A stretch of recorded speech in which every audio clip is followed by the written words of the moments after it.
हामी फेरि म्यान्ट्री इन्क्लाइन जाँदैछौँ अनि यहाँबाट चाहिँ अहिले हामी निस्क्यौँ अनि अब दिदी भिनाजुकोमा जाने अनि त्यहीँबाट जाने।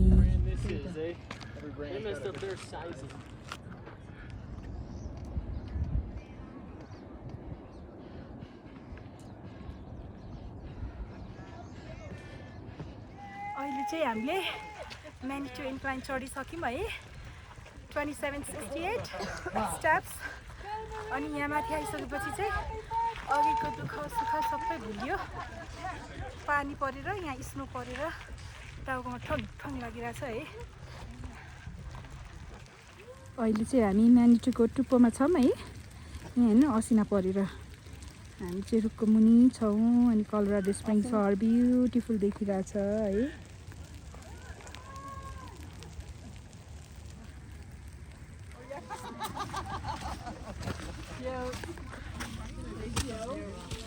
अहिले चाहिँ हामी फर्किँदैछौँ है।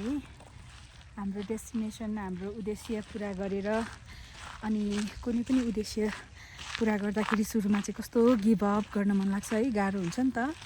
अनि त्यो आफ्नो डेस्टिनेसनमा पुगिसकेपछि चाहिँ फेरि यस्तो रिलिफ हुन्छ, सेन्स अफ अकम्प्लिसमेन्ट हुन्छ होइन। अनि अहिले चाहिँ असिना पनि परिरहेछ, पानी पनि परिरहेछ, तर यस्तो खुसी लागिरहेछ क्या म आएँ भनेर। किनभने म आएको कुरा त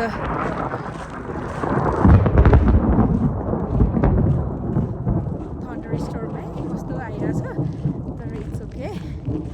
मलाई चाहिँ एकदम नेचरमा हिँड्नु मन लाग्छ है। अनि आएको कुरा त सधैँभरि मेरो फाइलमा त रह्यो नि त, म आएको भन्ने कुरा त नै चिन्दैन।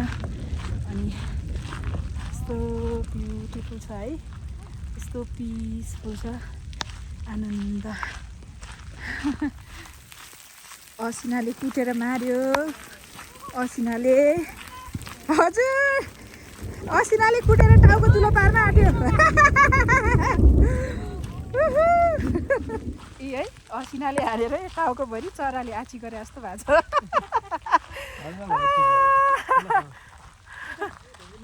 असिनाले साह्रै कुटेर हामी यहाँ चाहिँ ढुङ्गामुनि लुकेको है।